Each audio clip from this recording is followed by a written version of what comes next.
A couple of reasons why it's important. One, it helps you to get rid of the fear of death. When you know that you've lived before and you will again, and you'll be reunited with your loved ones, you don't fear death so much. So life becomes more important. You can focus more on joy and peace and happiness now. You don't have so many fears.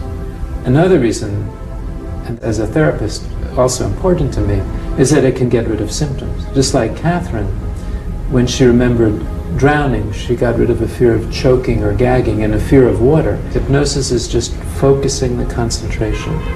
You don't go anywhere. So if I hypnotized you and I said, go back and remember your 12th birthday party or your 8th birthday party, and you did with detail, that would be hypnosis. You don't actually go back to the age of 12 or 10 or 8. You just remember. And hypnosis is focusing the concentration. How was your up in terms of religious beliefs or your home life? Again, very traditional. I grew up in New Jersey, which is really a suburb of New York City, and I went to college at Columbia. Religious upbringing was Jewish in this life, but I've had 2 lifetimes that I remember as a Catholic priest and several Buddhist and Hindu, so I've been all religions. But in this life, Jewish. I didn't even know about reincarnation. This was not taught in the religion that I was aware of. It turns out it is in the Kabbalah and the mystical traditions, but I didn't know this. So I didn't have any belief in past lives or reincarnation. I'm not even sure how you would categorize me except as a scientist.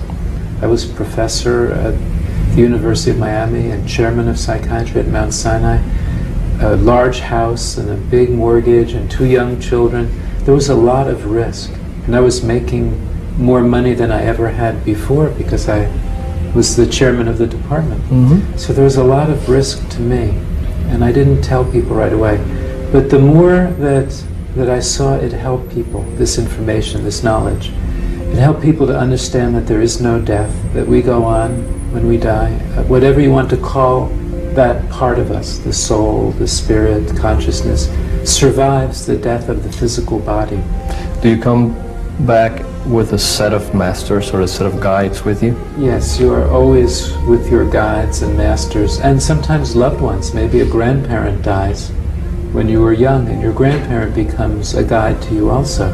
So basically it's the same as the religion state, what I'm finding, that everything is about love and nonviolence, and we go to higher levels when we die. Now, I think that sometimes we have to come back here until we get it right. Right, developing ourselves, we come back because we're still learning. Then, at some point, we don't have to come back. We may help people from the other side.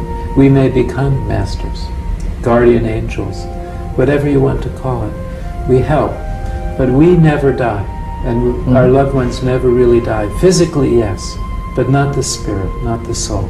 Now, this is in all the religions, but people have stopped paying attention to them. They've forgotten.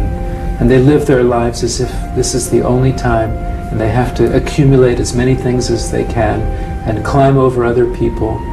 And they've forgotten how to find joy and happiness and peace in their lives right now.